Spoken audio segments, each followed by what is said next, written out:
Hey there! I'm continuing my series on my personal pens, and today I'd like to share a pen with you that the moment I unboxed it, I was sent this for review, I thought, yeah, I really hope this company doesn't want this back, because I kind of fell in love with it. It is a Magna Carta pen. Magna Carta is a brand from India, and I find this a very refined, pleasant pen in a beautiful material. So this pen has some pretty neat selling points, if you ask me, and that's why I decided to keep it, and I wanted to share those reasons with you today. I think in my review back in the day, again, this is not a review, this is just why I've decided to choose, why I've chosen to keep this pen, right? The full review has all the details and the price and all that. I'm not going to get into any of that. This is more the personal story behind it. So I saw the pen and I really loved it. And I loved it for a number of reasons. Those reasons I'd like to discuss with you today, and then I will do a writing sample. First of all, I think the pen looks great. It's a little hard to capture on camera. It looks fairly orange in pictures and such. It is, I would say, a very warm brown. And it was I think it was an Element series, and this particular finish was earth, and that's fairly well chosen. It almost looks a bit like when I've never been to Africa, but when I think of sort of Africa and the sort of red dirt, it's kind of that color.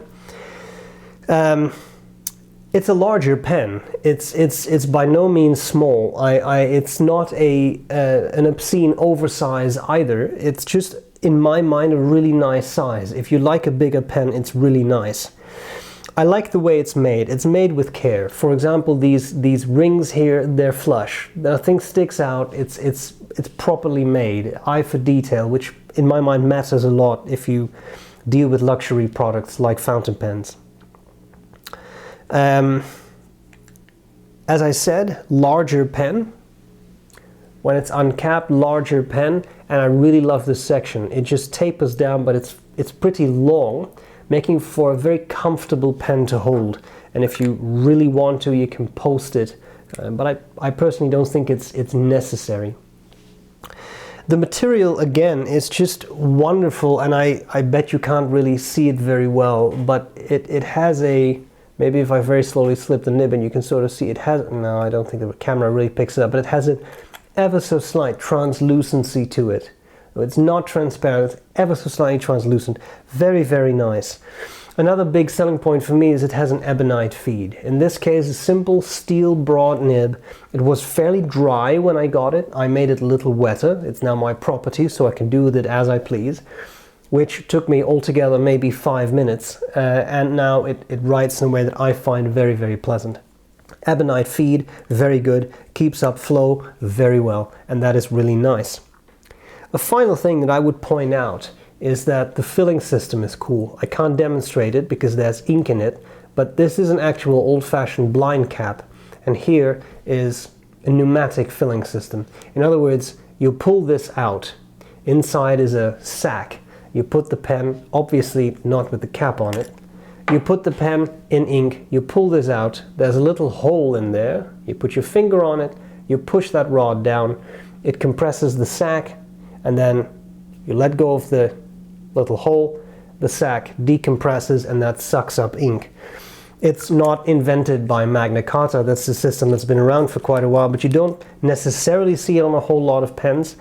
Of course, it can be a little error prone, the sack can deteriorate, etc.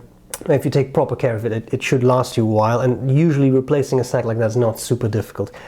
Anyway, it's a nice filling system. It's not yet another cartridge converter. Nothing wrong with cartridge converters. I like them a lot. They're easy to clean, all that stuff, few moving parts, but sometimes it's also fun to have something a little bit fancier. And I think this is something a little bit fancier in a very fun way.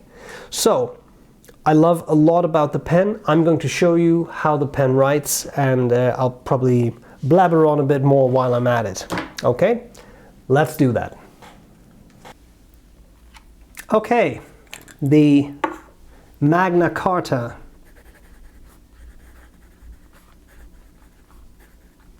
Earth. This is a broad steel nib, and the ink is B.R.E. brown. Sorry, I was on the spiral, so this is horrid. I have found this to be a very pleasant writer. It was dry when I got it, and I felt it would benefit from making it a little wetter, and when I kept it, I did make it wetter. And now I have it where I want it, and I find it an absolutely pleasant writer. Very pleasant pen to use. It's, for me, exactly the right size, very comfortable. And again, I just find it a very attractive looker. I have a nice bit of light coming from a window right there, so it catches the light very nicely. It's shiny, it's a pretty material, I like it a lot. The Ebonite Feed is very pleasant in keeping up a good ink flow.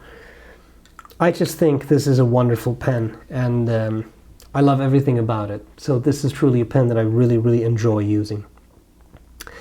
Okay, I hope that overview of my personal pen was not boring, and I'll gladly see you again soon. Bye bye.